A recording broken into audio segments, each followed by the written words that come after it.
민주당 원내대표 선거가 좀 앞당겨질 것 같습니다. 이달 말 28일 얘기가 되고 있습니다. 자, 지금까지는 물밑에서 진행된 후보군들의 출마 선언도 이제는 본격화가 될 분위기입니다. 자, 원내대표 출마 의사를 밝힌 민주당의 이원욱 의원과 함께 이 문제 포함해서 현안들 이야기 나눠보겠습니다.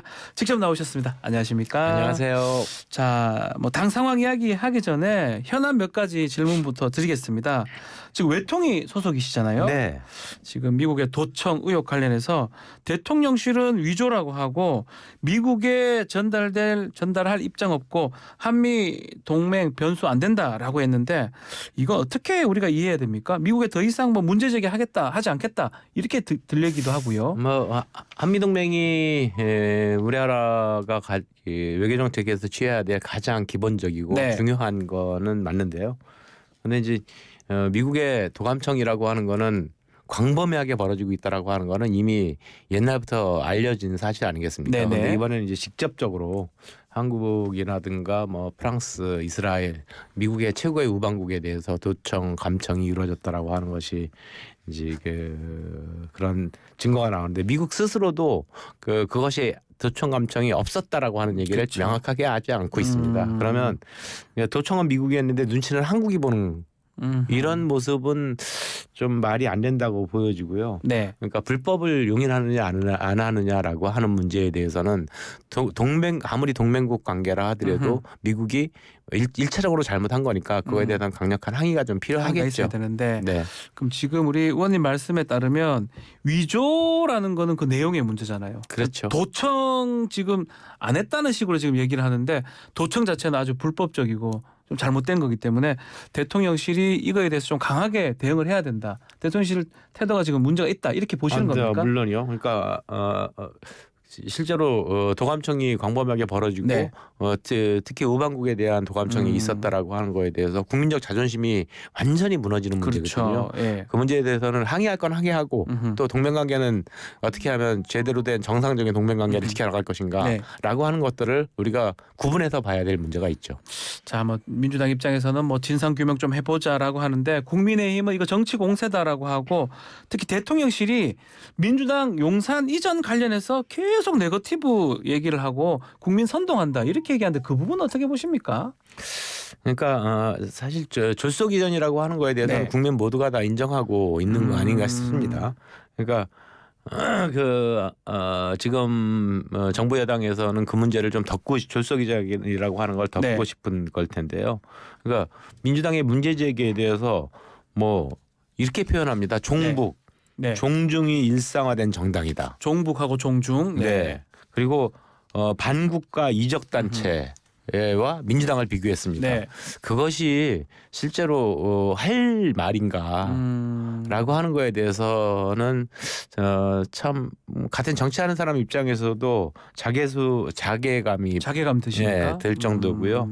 적반하장도 분수가 있어야 되는 거죠. 네. 어찌됐든지 도청 감청이 있었다. 그리고 그거에 대해서 대통령실의 졸속 이전 아주 급하게 이전하면서 많은 문제들이 노정됐다라고 하는 국민적 의혹에 대해서 그거를 어떻게 하면은 그렇지 않다 정말로 최근에 이제 도감청 이후에 한미 연합사가 있었고 등등 그래가지고 국방부는 오히려 청와대보다도 훨씬 더 보안 시설이 뛰어나다라고 했다면 그것이 정치권이 아니어도 좋습니다. 실제 그런 전문가들을 구성을 해가지고 국회에서 그거를 한번 실제로 완벽하게 돼 있는지 안 했는지 이런 걸 검증할 필요가 좀 있지 않나. 그래서 국민적 의혹을 풀어줄 필요가 있지 않나 생각합니다. 그렇게 해야 되는데 민주당이 자꾸 정치 공세한다 이렇게 얘기하는 거는 조금 비판하는 건 바람직하지 않다 이 말이 있는데 그것도 놀라운 거는 미국 정부 입장이 나오기도 전에 우리가 위조라고 결론을 내리기도 했고요. 우리 정부가 왜 이렇게 빨리 결론 내리기도 하고 또 이런 얘기도 했어요. 우리도 과거에 도청했지 않느냐 이런 얘기도 했거든요. 이렇게까지 하는 이유가 뭐라고 보십니까? 그러니까 프랑스에서도 그랬고 이스라엘도 그렇고 한국 정부도 이제 거의 비슷한 반응들을 보이고 있는데요. 그거는 아마도 내부적인 국가 내부적인 문제를 그리고 이제 외교적인 문제가 만약에 겹치게 된다면 그거 뭐 우크라이나에 네. 33만 발의 그 폭탄을 그렇죠. 보내기로 했다. 뭐 네. 이런 것들이 진실이라고 얘기를 하면 실제로 우크라이나의 전쟁에 직접적으로 개입하는 이런 것들이 되거든요. 그렇죠. 그러니까 뭐 그런 외교적인 문제, 국내 문제 이런 거를 덮기 위해서라도 일단 위조라고 얘기를 하고 시작하는 것 같습니다. 어쩔 수 없이 하는 것 같다. 네. 그러면서 국내에는 민주당이나 이런 정치 네거티브다 이렇게 얘기를 하는 것 같은데 결국 이제 좀 이 외통이나 운용이나 정보위 상임위를 열어야 될 것 같은데 다 위원장이 국민의힘 소속이거든요. 민주당이 단독으로 상임위를 열 수는 없을 것 같아요. 앞으로 어떻게 합니까? 오늘 국회에서는? 외통위는 열기로 외통위 했습니다. 열기로 했고요. 네, 나머지는 아직 안 되는 아직 것 안 같고. 잡혔는데 아마도 외통위 정보위 저는 외통위하고 정보위 두 개 다 쪽에서 계시니까. 예. 상임위로 활동을 하고 있는데 네. 정보위도 곧 열게 되지 않을까 싶습니다. 알겠습니다. 거기서 뭐 진실을 밝혀야 된다 그 네. 말씀으로 들립니다. 자, 원내대표 선거 얘기 해보겠습니다. 28일 날짜가 지금 언급이 돼요. 앞당겨서 치러지는 겁니까? 뭐 우리 민주당 당원상으로는 그 5월 둘째 주 주잖아요, 하게 원래. 되어 네. 있는데요. 이제 조금 앞당겨서 한번 해보자. 그러니까 4월 달에 국회가 끝나고 5월 국회부터는 네. 신임 국민의힘과 민주당의 신임 원내지도부가 맡아가지고 하는 게 좋지 않겠냐라고 한 이런 의견들이 광범위하게 존재했었던 것 같은데요. 그런데 최근에 5월 초로 넘어가는 것 같습니다. 아, 4월 28일 아닙니까? 그러면? 예. 아, 그래서 5월 초로 갈 것이다. 뭐 예. 이재명 대표님과 뭐 아니면 당 지도부들이 불가피하게 4월 28일 날 못할 참가하지 못하는 그런 일정이 있나 봅니다. 아, 뭐 다른 일정 때문에 그러면 날짜 말씀 주실 수 있는 겁니까? 아니요, 아직은 아직 뭐냐 5월 초. 5월 첫 주, 네. 5월 둘째 주는 아니고 그 앞당기긴 5월 첫째 한데 주. 4월 말은 또 아닐 네. 것이다. 알겠습니다. 자, 원내대표 도전을 지금 하시는데 도전을 하시는 이유가 뭡니까?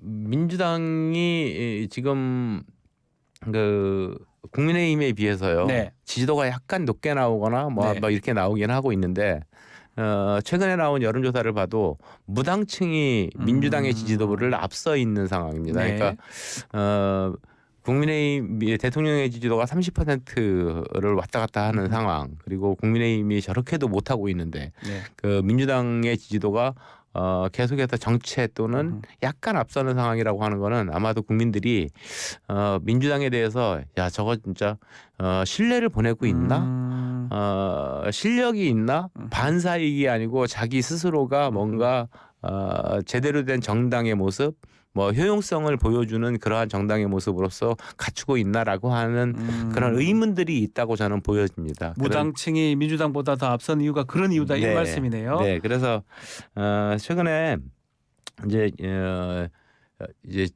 친명계 일색의 지도부로는 안 된다라고 하는 것들에 대해서는 이재명 당대표를 비롯한 그 지도부에서도 네. 이제 인식을 하고 있었던 거고요. 그래서 비명계의 송갑석 의원을 네. 지명직 최고위원으로 임명을 하고 일부 당직 개편들이 좀 있었는데요. 그 원내대표가 선거라고 하는 게 아마도 이러한 그 통합 지도부를 완성하는 데 있어가지고의 마침표를 찍는 모습일 것이다. 매일매일 이제 거의 TV에 네. 그 지도부 회의가 나올 텐데 예. 이재명 당대표 옆에 누가 앉아 있어야 이게 원내대표 통합 누가 앉아 지도부로서의 있어야지. 아하. 모습으로서 국민들한테 각인되겠느냐. 저는 그 문제에 대해서는 단연코 이원욱이라고 제일 생각합니다. 낫다고 말씀하시는데 결국은 지금 국민의힘이 좀 안 되는 상황인데도 이렇게 치고 못 올라가는 게 뭔가 어떤 친명계 일색 이 부분이 크다라고 지금 분석하시는 네. 것 같은데 지금 문제는 이제 투톱이잖아요. 네. 원내대표 투톱인데 그림은 딱 그려지지는 않는 것 같아요. 혹시 당 쪼개지는 거 아니에요? 우려도 있는 것 같고 우리 의원님께서는 나 그 이재명 대표랑 친구다 이렇게 네. 또 얘기하셨기도 하고요. 그 그림이 사실은 우려하는 분들이 또 있는 것 같기도 합니다. 통합으로 보이기도 하지만 뭔가 분열일 수도 있다고 이렇게. 아니 그러니까 네. 이게 그러면 반면교사를 한번 해보자고요. 네. 국민의힘이 최근에 이제 당 대표를 뽑고 네. 원내대표를 뽑았습니다. 윤재혁 의원이 원내대표 됐습니다. 원내대표를 뽑았는데 네. 그 화면에 비치는 모습은 친윤계 일색으로 완전히 점령을 하지 않았습니까? 네. 그러니까 그 나머지 국민들이 봤을 때 야 저기는 이제 완전히 친윤 정당이 됐구나. 뭐 통합이라고 하는 모습은 아예 없구나. 네. 만약에 그 옆에 그 누군가 예를 들어서 유승민 의원이 앉아 있다. 아 유승민 의원이 앉아 상상이 안 가네요. 그렇게 앉아 있다라고 네. 한다면 정말 저희로서는 민주당으로서는 굉장히 뼈아픈 모습이겠죠. 저는 그 민주당의 통합의 그 모습을 극대화시킬 필요가 있다라고 보여지고요. 예. 그 이재명 당대표 옆에 이원욱이 앉아 있을 때 아하. 그 모습은 극대화될 것이다라고 생각을 하고요. 예. 뭐 실제 이제 밖에 있을 때와 안에 들어가 있을 때는 전혀 상황이 다른 겁니다. 아, 안에 있을 때는 그렇습니까? 예. 항상 얘기를 나누고 뭐 이렇게 되는 과정 아니겠습니까? 네. 거기다가 뭐 최근 1년 이재명 대표하고 네. 약간 좀 각이 좀 서 있는 이런 모습이었지. 그것도 또한 그 말하자면 정치 훌리건과 같은 팬덤들을 네. 없애야 되는 이 문제에 대해서 제가 주로 비판을 해왔던 거지 나머지 분들은 아니었거든요. 나머지는 같다는 말씀이에요. 네. 그러면 민주당의 유승민은 이원욱이다 이렇게 얘기도 되는 겁니까? 비슷한 이미지라고 볼 수 있을 것 같습니다. 현재로서는. 현재로서는 자 지금 정치 훌리건 얘기를 좀 했는데요. 아마 뭐 개딸이나 이런 강성 지지층을 말씀하시는 것 같습니다. 또 그 유튜브 무당 얘기도 지금 이낙연계 그 싱크탱크에서 얘기가 나왔던데요. 어떻습니까? 이 팬덤 정치, 또 유튜버 뭐 이런 것들 관련해서 공감하는 부분들이 있는 겁니까? 아니 이게 뭐 이제 그 팬덤이 없어져야 된다라고 하는 거는 불가능한 얘기입니다. 네. 이게 그 일반적인 건전한 팬덤과 이게 정치 훌리건은 저는 계속 좀 구분해서 사용할 필요가 있다라고 아하, 보여지는데요. 그러니까 자기가 좋아하는 사람에 대해서 이재명에 대해서 이원욱에 대해서 이렇게 좋아하는 사람을 적극적으로 지지하는 거에 뭐가 문제가 되겠습니까? 네, 그 우리나라의 예전에 김대중 대통령 시절에 연청, 그렇죠. 뭐 노무현 대통령 시절에 그 노사모, 노사모. 이거 이제 네. 아주 건전했죠. 그러니까 그분들은 노무현 대통령이 잘 되기 위해서 일을 했을 뿐이지 그 민주당 내에 열린우리당 내에 어떤 그 노무현 대통령에 반대하는 비주류 그 의원들을 공격하기 위해서 활동하지는 않았습니다.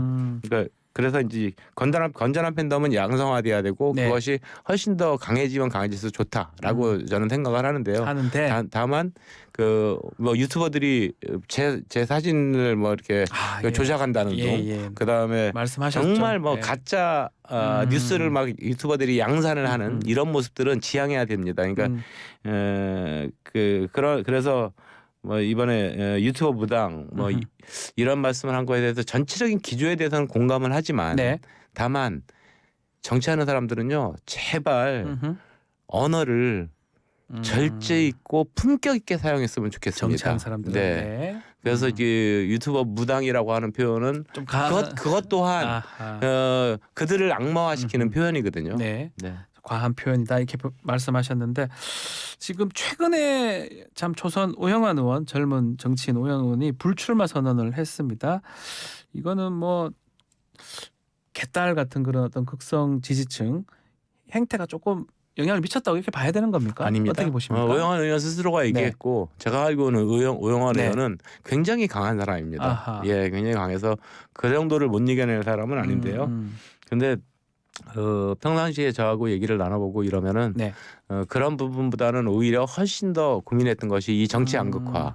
그다음에 국회는 끊임없는 대립 구조. 네. 그래서 뭐 진짜 뭐 양당이 악마화하지 않습니까? 양당이 서로가 악마하면서 뭐 이게 민생을 돌본다겠다라고 하는 거는 말뿐이고 항상 뒷전으로 밀려가는 이런 네. 모습에 대한 고민들이 굉장히 깊었었습니다. 그러니까 오히려 내가 이제 국회의원 했으니 그 경험을 가지고 소방관으로 다시 돌아가서 활동을 하는 것들이 훨씬 더 나의 인생에 그리고 대한민국에 훨씬 더 큰 역할을 하지 않겠느냐라고 하는 이런 고민들을 했던 것 같습니다. 진심일 것이다. 네. 돌아가는 게 알겠습니다.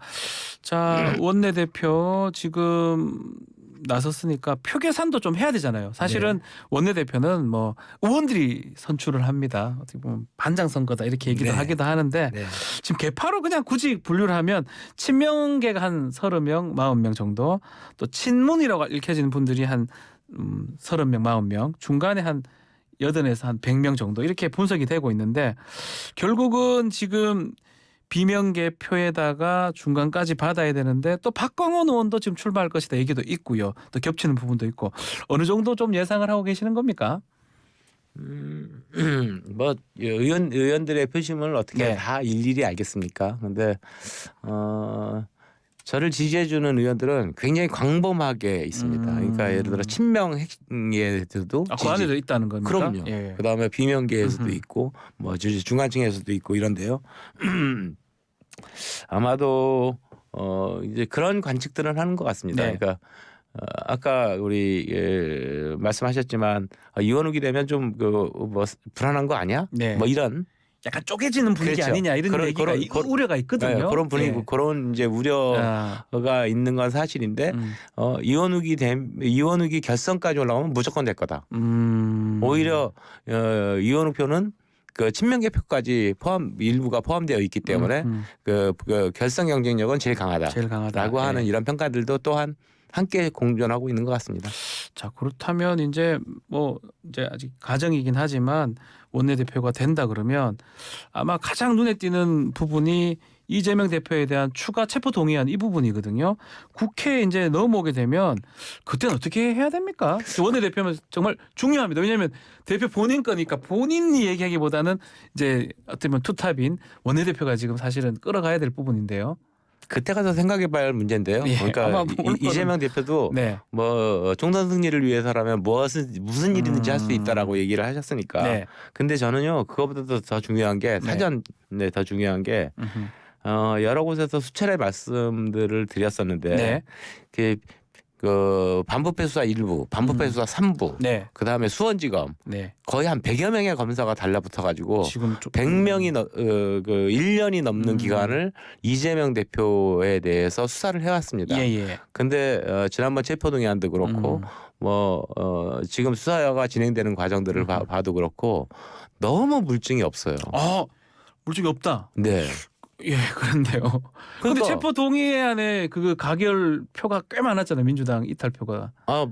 예. 물론요. 근데 네. 하여튼 그건 이제 이재명 대표를 둘러싼 그 신뢰의 문제, 불신의 문제 이 그렇습니까? 정도의 차이였다라고 예. 보여지고요. 너무 물증이 없는데 앞으로 만약에 추가 체포 동의안이 들어온다면 그 물증을 얼만큼 검찰이 제시할 수 있는가. 네. 지금과 같이 물증 없이 뭐 심증적 문제, 뭐 아니면 뭐 정치적 공동체여서 예. 뭐 이런 것만 가지고 들어온다면 또 다시 당연히 부결되리라고 보여집니다. 혹시 지금 우리 이원욱 의원님 원내대표 출마하시면서 입장이 조금 바뀌신 겁니까? 조금 뉘앙스 다른 것 같기도 하고요. 아닙니다.